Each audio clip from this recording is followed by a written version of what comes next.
Saya tidak asing lagi, ini pejuang terkait IKN dan kita sudah tahu beliau juga mengalami represi karena menyuarakan penolakan proyek IKN. Siapa lagi kalau bukan Bang Edi Mulyadi. Baik, ya sebelah kiri.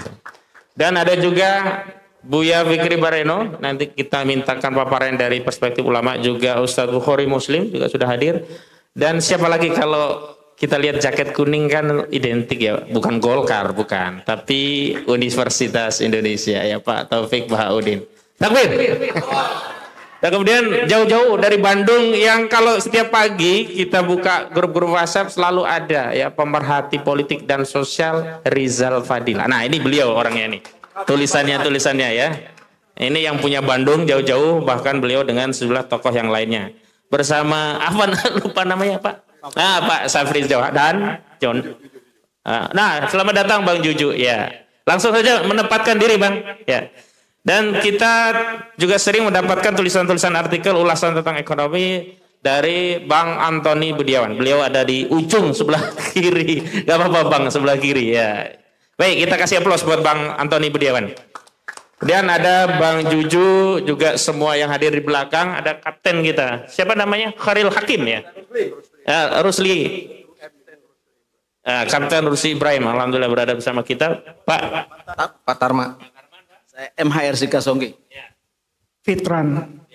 Satu lagi? Nano. Vicky, dan ujung ada advokat kita, advokat umat Juju Purwanto. Ya. Baik, Purwantoro ya. Baik.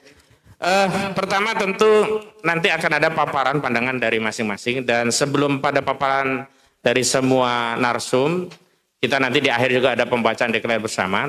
Tapi saya sebagai pengantar perlu juga menyampaikan beberapa latar belakang kenapa sih kita mengadakan agenda deklarasi sekaligus menyampaikan aspirasi untuk tuntutan pembatalan proyek IKN. Jadi kurang lebihnya adalah demikian yang ingin saya sampaikan di awal adalah bahwa proyek IKN ini bermasalah. Ini yang penting untuk kami tegaskan. Dan proyek IKN ini bermasalah bukan asumsi, bukan opini, bukan framing, tapi hasil kajian lembaga resmi negara dilakukan orang-orang yang profesional di bidangnya untuk mengaudit suatu tema atau pokok permasalahan. Dan terkait proyek IKN ini sudah ada hasil audit ya dari Badan Pemeriksa Keuangan, dan itu dituangkan dalam IHP ya, ikhtisal hasil ya penyelidikan dalam semester 2 tahun 2023. Ini diterbitkan tanggal 28 Maret 2023. Jadi ini ikhtisar paling baru yang dikeluarkan oleh BPK. Memang banyak hal ya yang diteliti, diperiksa oleh BPK. Namun diantaranya pada bab 4, pada bagian hasil pemeriksaan prioritas nasional pengembangan wilayah dan revolusi mental dan pembangunan kebudayaan, subbab hasil pengembangan wilayah. Dan ini bisa dibaca. Jadi ini bukan pandangan kami kutip resmi hasil dari BPK di halaman 239. Dokumen ini dokumen publik, bisa di-download oleh siapapun. Dan saya sudah mendownloadnya dan sudah membacanya. Di mana atau bagaimana atau kenapa proyek IKN ini bermasalah? Hasil pemeriksaan BPK dikatakan di dalam ikhtisar hasil penyelidikan itu, poin pertama adalah pembangunan infrastruktur, disebutkan di halaman 239, pembangunan infrastruktur belum sepenuhnya selaras dengan RPJMN, Rencana Pembangunan Jangka Menengah Nasional tahun 2020-2024, Renstra atau Rencana Strategis Kementerian PUPR tahun 2020 dan 2024, dan Rencana Induk IKN, bahkan belum selaras dengan Rencana Induk IKN. Serta perencanaan pendanaan belum sepenuhnya memadai, antara lain sumber pendanaan alternatif selain APBN berupa KPBU dan swasta murni, BUMN, BUMD belum dapat terlaksana. Sederhananya saya ingin katakan hasil pemeriksaan BPK ini bahwa proyek IKN ini kagak ada cuan, kagak ada duit. Dan dulu Presiden Joko Widodo pernah gembor-gembor ya, pada tanggal 15 Maret 2022 Presiden Jokowi pernah menyatakan, ya sebelumnya ya 6 Mei 2019 Jokowi sampaikan kepada Menkeu bahwa saya sampaikan pada Menkeu bahwa agar tidak membebani APBN akan kita cari skema khusus sehingga ibu kota jadi tapi APBN enggak terbebani. Dulu katanya enggak akan membebani APBN. Dan memang sudah diupayakan ya skema tanpa APBN, yakni dengan sumber pendanaan alternatif selain APBN. Seperti KPBU, ini kerjasama pemerintah dengan badan usaha. Baik dengan swasta murni, ya, BUMN, BUMD. Nah ini ternyata dari audit BPK dikatakan belum terlaksana. Artinya kedatangan sejumlah oligarki ke IKN itu bukan untuk membantu proyek IKN, mereka bisnis sendiri. Bangun hotel sendiri, bangun usaha sendiri, rumah sakit sendiri, bukan untuk IKN-nya, infrastruktur utama IKN tetap gak ada cuan. Dan ini terbukti begitu loh. Ini hasil audit BPK. Jadi kemarin kalau kita dengar kabar Bambang Susantono dan Doni Rahaju mundur sebagai kepala otorita dan wakil kepala otorita yang sekarang pelaksana tugasnya diambil oleh Menteri PUPR ya Pak Basuki Mulyono dan wakil Menteri ATR ya Saudara Raja Juli Antoni. Itu bisa kita pahami karena problemnya apa? Ini proyek kagak ada cuan, kagak ada duitnya. Sehingga mereka tidak bisa apa-apa. Belum lama kita juga dengar RDP di DPR RI mereka ngeluh belum dibayar. Bahkan pekerja-pekerja di proyek IKN juga ngeluh belum dibayar gajinya. Lalu apa konsekuensi pelaksana tugas kepala otorita dan wakilnya diambil alih langsung oleh Menteri PUPR dan juga Raja Juli Antoni ini ya, dari wakil Menteri ATR ya, wakilnya AHY ini. Itu artinya nanti IKN akan sepenuhnya dibebankan kepada APBN, kepada negara. Walau sebelumnya Jokowi sudah menyatakan akan diambil 20% dari APBN setelah sebelumnya mengatakan tidak akan membebani APBN. Ini 15 Maret 2022. Nah, sebelumnya juga ini untuk mengkonfirmasi ya, sebenarnya sampai hari ini tidak ada satupun investasi yang sudah komitmen di proyek ini. Jadi semua yang bicara tentang ada ratusan investasi dari asing itu cuman omon-omon gitu. Setelah diperiksa oleh BPK nggak ada yang konkret gitu loh. Cuman omongan pejabat. Dan terakhir Menteri Bahlil Lahadalia dia berdalih nanti akan kami verifikasi setelah 17 Agustus 2024. Bukan setelah 17, memang sampai hari ini nggak ada itu investornya. Makanya dipaksakan dibebankan kembali kepada APBN. Yang tadinya 20% bisa jadi ke depan akan 100% dibebankan kepada APBN. Dan ini juga terkonfirmasi sebagaimana disampaikan oleh Saudara Luhut Binsar Panjaitan.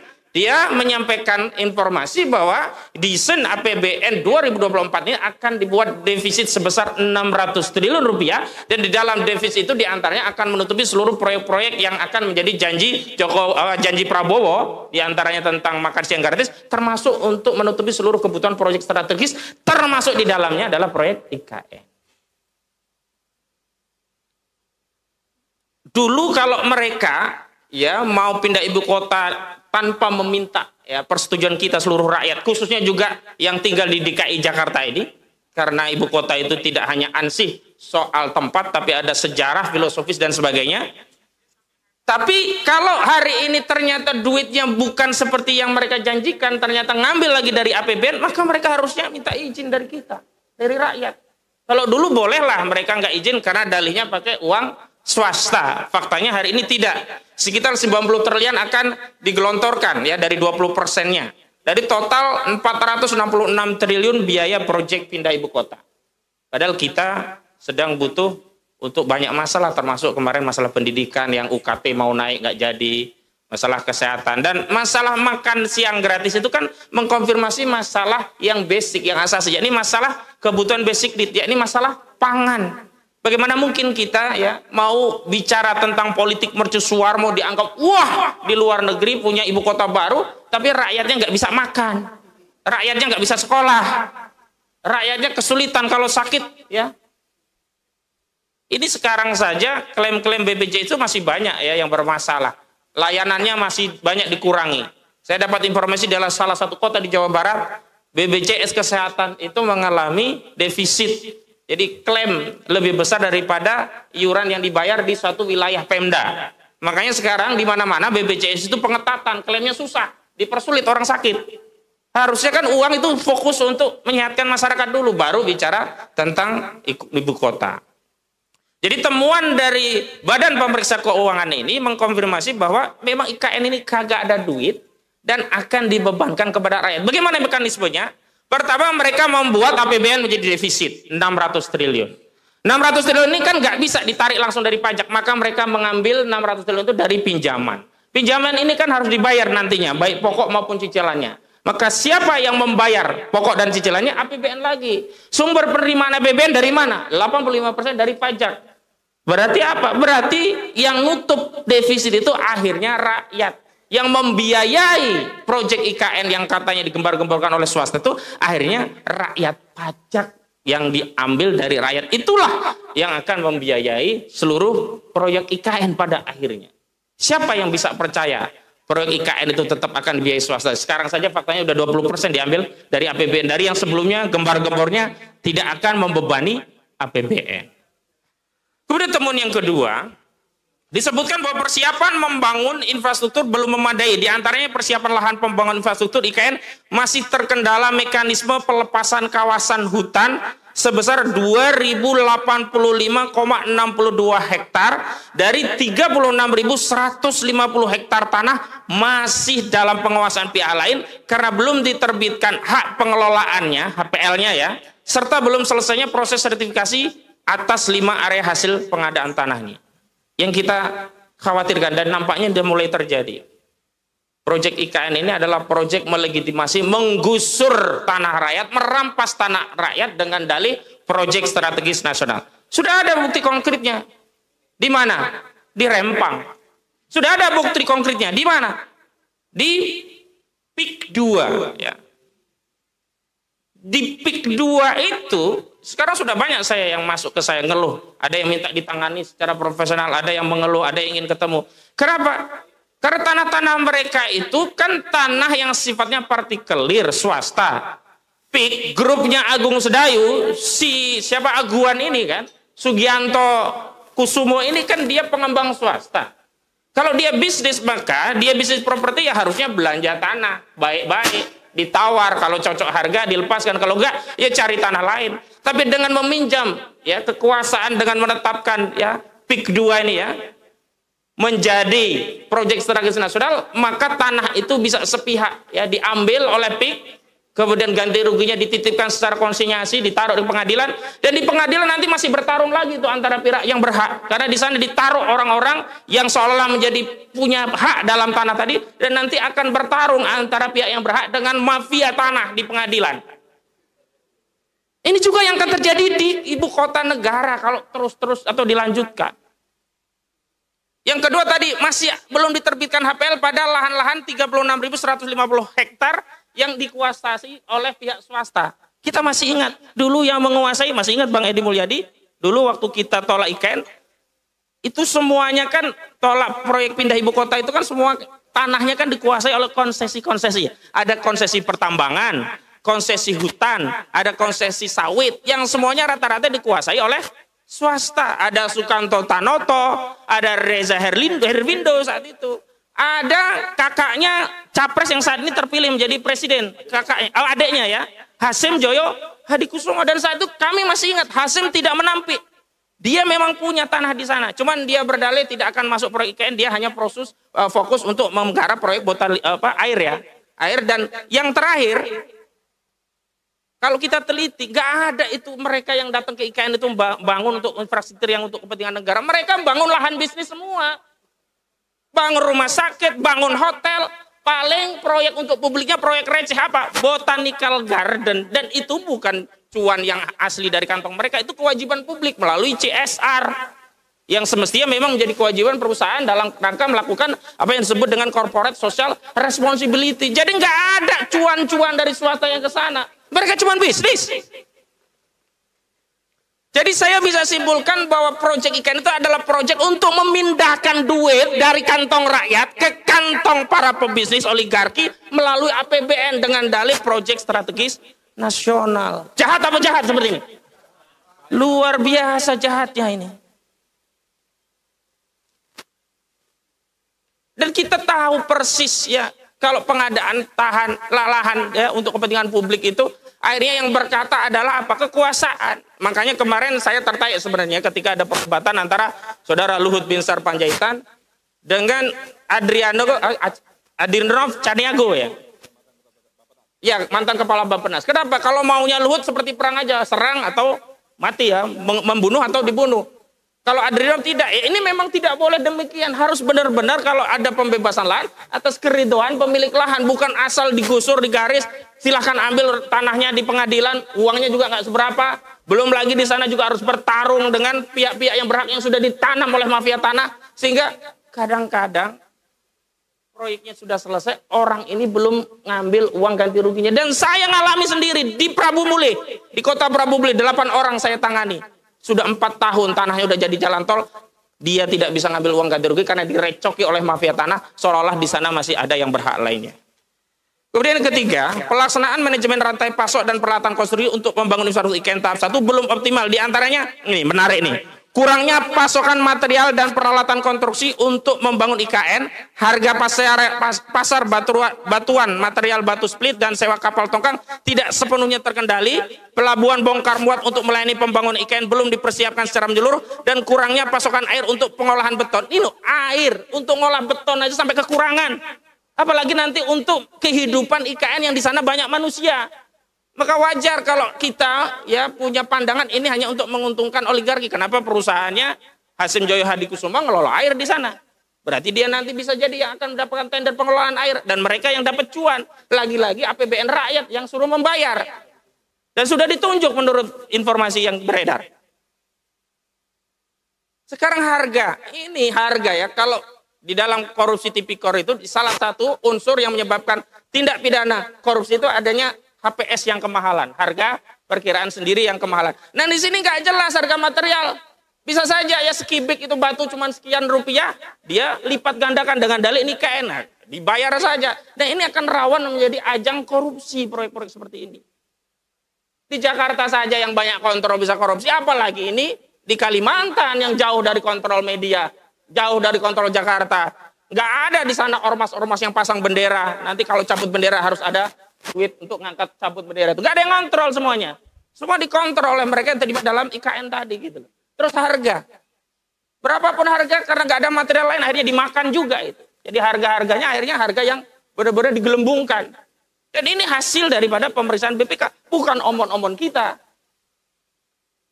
Kemudian yang keempat, Kementerian PUPR belum sepenuhnya memiliki rancangan serah terima aset. Ini kan ngeri gitu loh. Mau bangun proyek yang namanya IKN kok belum ada rancangan serah terima aset. Bagaimana nanti kalau yang bangun swasta, properti itu setelah jadi dimiliki oleh swasta, mereka yang mengelola. Akhirnya kita cuma dapat kewajiban untuk bayar proyek tadi gitu loh. Mereka yang dapat propertinya. Ini kan hal yang asasi sebenarnya. Kenapa kok belum gitu loh? Karena itu kita punya kesimpulan bahwa memang benar.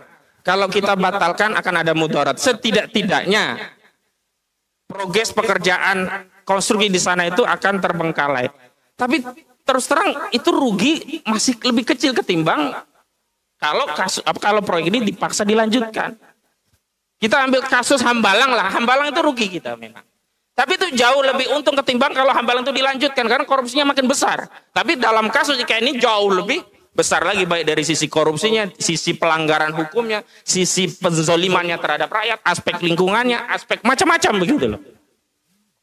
Jadi sebenarnya ini tidak visible, tidak layak proyek ini. Tapi tadi karena ada pesanan oligarki. Dan kita semua ini jadi miris ya. Negara yang harusnya menjadi pelayan rakyat, sekarang negara menjadi pelayan oligarki. Negara yang menciptakan demand untuk oligarki, oligarki kemudian menciptakan supply baik barang dan jasa, kemudian kita rakyat disuruh jadi customer. Belanja layanan publik dengan harga. Padahal mereka membangun layanan publik dengan pajak kita juga. Kurang ajar atau kurang ajar ini?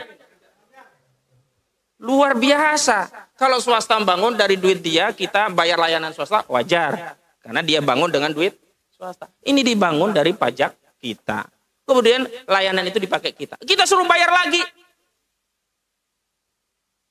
Ini yang disebut dengan negara sudah berada dalam kendali kapitalisme. Dan ini yang berbahaya. Jadi masalah negara ini ada di sana. Begitu. Baik. Kemudian yang terakhir kami ingin tegaskan bahwa dalam proyek IKN ini, kenapa kami sampaikan lebih baik dibatalkan? Karena mudorotnya jauh lebih besar ketimbang akan dilanjutkan. Dan nanti tentu ada rekomendasi tentang mekanisme pembatalannya. Nanti Bang Egy Sujana akan menjelaskan lebih lanjut. Tapi paling tidak itu pengantar yang bisa membuka cakrawala kita bahwa apa yang kita sampaikan dalam deklarasi malam hari ini yang menuntut pembatalan IKN itu bukan deklarasi yang sifatnya hanya omon-omon. Ada data, ada fakta, dan silahkan kalau mau berdebat. Dan kami bukan hanya mau berdebat, kami ingin segera ini dibatalkan. Kenapa? Kami juga tidak mau berdebat jalan terus, tapi proyek jalan terus. Akhirnya mereka yang makan cuan-cuan dari kita. Dan saya tegaskan sekali lagi, gak ada perannya itu grup Astra, grup Agung Sedayu, grup semuanya itu, semuanya tidak punya peran. Karena mereka hanya numpang ya bisnis di lahan proyek negara. Dan ini yang justru memiskinkan rakyat. Dan kita semuanya harus bangkit punya kesadaran, negara ini tidak dibangun untuk di bawah kendali oligarki. Negara ini dibangun adalah untuk kesejahteraan rakyat, bukan untuk kesejahteraan para oligarki. Takbir! Baik, selanjutnya Bang... Terima kasih. Assalamualaikum warahmatullahi wabarakatuh. Kami dari UIWOT hanya akan mengangkat dari salah satu aspek yang memang merupakan kompetensi yang kebetulan saya geluti, yaitu dari aspek perencanaan. Jadi, kalau dari aspek perencanaan, bagaimana akan memindahkan ibu kota, kok putusannya reaktif? Itu nggak bisa. Mindahin ibu kota bukan mindahin meja dari satu ruangan ke ruangan yang lain. Ini mikir yang nggak beres. Jadi, saya nggak bahas aspek lain, saya nggak menguasai. Jadi sebetulnya kalau begini berpikir, didiemin aja nggak akan jalan juga. Nggak usah diributin, didiemin ini nggak jalan. Mikir nggak? Mindahin ibu kota tuh memindahkan juga orang-orang, kegiatan, ada budaya itu nggak ada di otak dia, nggak ada itu. Nggak bisa mindahin sekaligus, harus sekian tahun rencana, ada nggak direncanakan sebelumnya? Nggak ada. Jadi kalau dari aspek manajemen, perencanaan, ya yang bikin rencana juga bukan nggak ada rencana, otaknya Jokowi kan kita paham. Tapi yang menarik adalah kok lingkungannya meneng wae. Sehingga kalau guyonan saya mengatakan goblok itu, bodoh itu, bego itu bisa menurun dan atau menular. Saya kirim pesan buat Pak Profesor Sutikno. Anda the real academician. Kok menang wae Pak Pratikno, Anda kok diem aja bagaimana ya? Itu kan ide yang nggak bener itu. Buat teman-teman saya di kampus, jaket kuning, kok Anda diem aja sih? Tuh kampus UI, UGM, kok diem aja nih nggak bener, diomongin. Nggak usah ngomong aspek saya, nggak ngerti hukum lah, bukan. Tapi dari aspek perencanaan aja sudah nggak bener. Kok diributin? Kok didiamin? Jadi saya mulai berpikir, ada apa ya? Dan ini bukan sekali, ada pola yang Jokowi bikin. Apa polanya? Bikin kacau balau dan merusak. Ada pola. Saya nggak mau kejebak kasus per kasus. Saya tidak mau terjebak bicara simptoma. Apa pola yang dipakai? Bikin kacau negeri ini, bikin rusak negeri ini. Mana ada mau pindah ibu kota begitu gede, anggarannya dipikirin nggak? Itu planning namanya. Siapa yang bisa? Saya bingung, bukan bingung, lucu aja. Dua pimpinannya mundur karena nggak digaji 11 bulan. Lah, ini kan mendasar sebelah. Jadi saya bilang ini bagaimana sih? Bukan Jokowi kalau dia tahu otaknya nggak nyampe. Lingkungannya. Itu yang saya jadi nggak ngerti kok keluarnya cepet bener. Halo teman-teman di kampus yang masih aktif, saya udah alumni. Kok Anda diam aja nggak malu? Kalau saya masih ngasih kuliah ke mahasiswa, saya malu saya. Ngajarin apa nih planning? Saya ngomong aspek planning aja lah.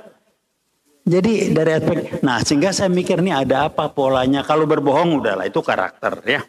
Dari mobil udah itu udah bawaan bayi. Sehingga saya mengatakan apa yang disampaikan riset oleh teman saya yang bikin LBP ngamuk-ngamuk mengenai bangkitnya PKI gaya baru. Saya ulangi lagi, November tahun 2015 betul. PKI gaya baru bermain semua. Jokowi bego, cuman pinter dipakai buat ngacak-ngacak. DPR kenapa diam? Kudeta konstitusional.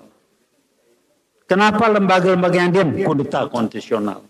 Kenapa kampus diam? Kudeta konstitusional. Ini contoh. Anda percaya, alhamdulillah. Nggak percaya, lihat nanti. Ini riset. Kenapa LBP ngamuk-ngamuk kalau teman saya paparan terbuka di publik? Ini PKI gaya baru. Saya nggak ngomong oligarki, saya nggak ngomong Taipan, enggak, ini PKI gaya baru. Dia nyusup kan, yang nyusup masuk ke grupnya Prabowo itu apa itu? PRD bukan? PRD kan? Nah, mulai nyusup, silakan nggak apa-apa, saya cuma nonton aja.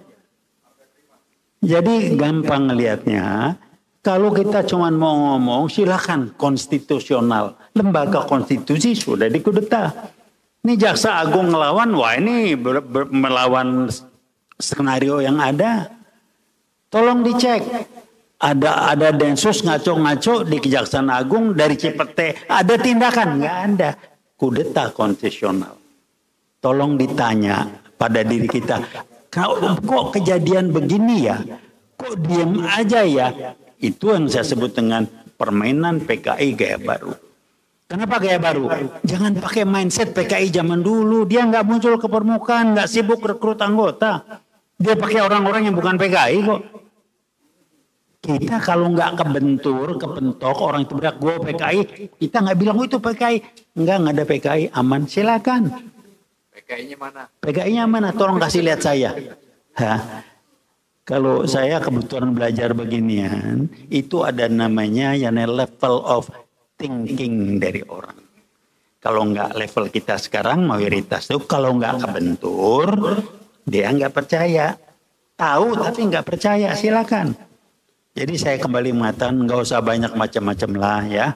Dari aspek disiplin ilmu yang namanya perencanaan aja, didiemin aja nggak jalan itu.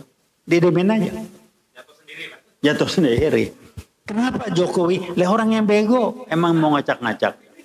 Di otaknya apa? Saya kenal beliau terus terang. Di otaknya apa? Dia ingin jadi presiden meninggalkan legasi. Pindah ibu kota ini. Otaknya nggak nyampe ya, mikir cuma segitu. Mobil SMK aja dengan Gagap Prakasa udah. Kalau saya sih nggak heran deh, emang segitu kok. Yang saya heran, kok DPR menang wae, kampus diem aja, yang lain diem-diem tuh KSP ngapain? Halo Seknek, dari guru besar yang lain. Halo teman-teman dari kampus saya yang terlibat di permintaan Anda, kok anti anteng nggak malu, nggak merasa terganggu profesi Anda? Atau cuannya gede? Wallahu alam, saya nggak nuduh. Barangkali itu saya ingatkan ke publik, saya nggak ngomong panjang lebar, didiemin aja, dia bakal tengkurap sendiri. Ya. Nah kalau ada bilang kita harus konstitusional, silakan. Kalau semua sudah dikudeta, silakan konstitusional. Anda akan jadi jenaka dan lucu. Itu bagian orang yang kebawa ketularan goblok. Apa? Cuman people power. Jadi jangan ngomong structure lah ya. Itu aja saya pesan. Jadi kalau nggak percaya lihat. Dia diamin aja anggaran dari mana. APBN udah nggak ada tiba-tiba. Nggak ada perencanaan. Nggak percaya kita lihat nanti. Kita udah ngomong. Didiemin sambil kita ketawain. Dia tengkurap sendiri. Sambil kita ketawain aja. Jadi kalau mau dihajar Jokowi yang percuma. Otaknya kebo nggak nyampe. DPR tolong ditanya. Saya tahu betul beliau. Dia personal perutnya jago, lihai, tapi jangan ngomong strategik. Nggak ada di kepalanya. Itu aja yang sampaikan dari Ubud. Terima kasih banyak. Wassalamualaikum.